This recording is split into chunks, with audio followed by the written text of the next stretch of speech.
Sir సీజీఐకి no, టిస్ అదే దారి, police చర్యపై విచారణ.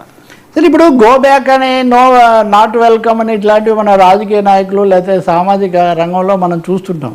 చాలా విచిత్రంగా భారతదేశంలో భారత ప్రధాన న్యాయమూర్తి చీఫ్ జస్టిస్ ఆఫ్ ఇండియా సూర్యకాంత్కు నో చెప్తున్నారు, నాట్ వెల్కమ్, నాట్ వెల్కమ్ అని. హైదరాబాద్ నల్సార్కి వస్తానంటే అక్కడ విద్యార్థులు చెప్పారు.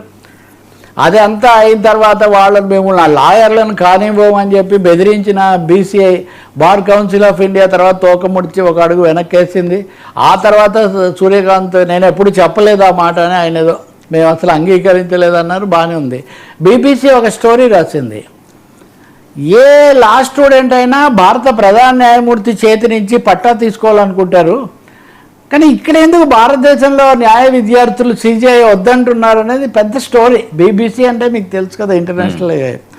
ఇప్పుడు TISS, Tata institute of social sciences Mumbai, వాళ్ళకి ఆ వేడుక కూడా సీజీఐ ప్రధాన న్యాయమూర్తి ముఖ్య అతిథిగా ఉంటారని చెప్పి ప్రచారం జరిగింది. కానీ హఠాత్తుగా అక్కడ కూడా విద్యార్థుల్లో తీవ్ర నిరసన వచ్చిన తర్వాత అసెస్మెంట్ ఏమొచ్చిందంటే నిరసనతో కొంత గందరగోళం చెలరేగవచ్చు అని వచ్చింది. దాంతో టిస్ యాజమాన్యం కూడా మాకు ఇంతవరకు కన్ఫర్మేషన్ రాలేదు అని కారణం చెప్పి వాళ్ళ తాలూకు హాస్పిటల్ తాలూకు పెద్ద డాక్టర్ని వాళ్ళు పిలుస్తున్నారు. సో ముందుగానే ఈ వచ్చిన పేరు, ఆహ్వానము లేదా ప్రతిపాదన కాస్త వెనక్కుపోయింది. ఇంకోవైపున చూస్తేనేమో న్యాయమూర్తి గారు 1-2 సార్లు నేను బొద్దింకలం లేదు, లేకపోతే నా మీద దుష్ప్రచారం చేశారు, వీటి మీద విచారణ జరపాలి అని చెప్తూ ఉన్నారు.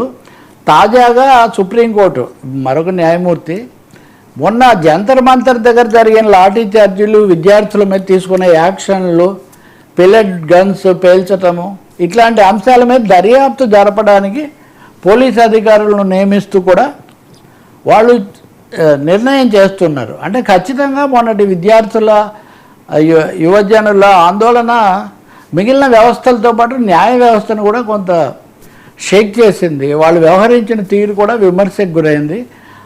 కొత్త తరం నుంచి ఇంత నిరసనకు గురి కావటం అన్నది సీజీఐకి కూడా మనస్తాపం కలిగించినట్టే కనిపిస్తుంది. ఆయన చేస్తున్న ఇప్పుడు ఒక ప్రకటన చేశారు వాళ్ళు, చివరకు నవంబర్ వరకు ఆయన డైరీ ఖాళీ లేదు అని. అంటే ఇంక ఇప్పుడు నవంబర్ వరకు మీరు కానీ నేను కానీ ఇంకా మీడియా ఎక్కడ ఇలాంటి ప్రస్తావనలు వచ్చే అవకాశమే లేదు అని, నవంబర్ తర్వాతే మనం మాట్లాడాలని.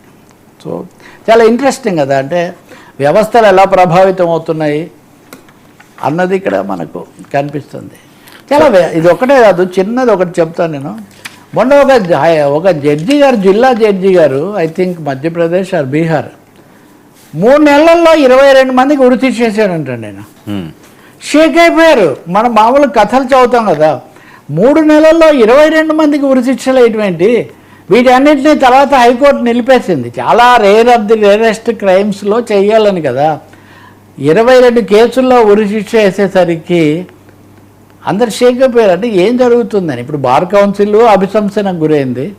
నిన్న కూడా మనం చర్చించాం, రాహుల్ గాంధీకి సంబంధించి మీరంత ఏకపక్షంగా ఎలా ఇస్తారని హైకోర్టును, అలహాబాద్ హైకోర్టును కాస్త వాళ్ళకి అక్షింతలేసి సుప్రీంకోర్టు వాటిని నిలిపేసింది.